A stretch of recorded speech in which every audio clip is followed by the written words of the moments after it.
Operation টেবিলে শুয়ে থাকা মোটা লোকটি শরীর হঠাৎ ফুলতে শুরু করল। মনে হলো সে ফুটে যাবে। সব ডাক্তাররা ভয়ে পালিয়ে গেল, শুধু একজন ডাক্তারই রয়ে গেল। কিন্তু পরের সেকেন্ডে আসলে এই মোটা লোকটি সাধারণ কাউকে আঘাত করে না। বাকিটা দেখলে অবাক হয়ে যাবে।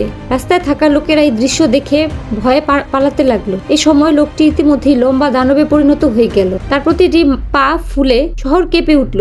এর মধ্যে এক সুন্দরী মহিলাকে সে দেখলো। তারপর সে লম্বা পায়ে এগিয়ে গেল। মহিলাটি ভয়ে বিছানায় লুটিয়ে পড়ল। সে ভেবেছিল এবারই তার মৃত্যু নিশ্চিত, কিন্তু দেখা গেল মোটা লোকটির লক্ষ্য আসলে টেবিলের উপরে মুরগির রানের উপরে ছিল। মহিলা রাগে তার দিকে তাকিয়েছিল।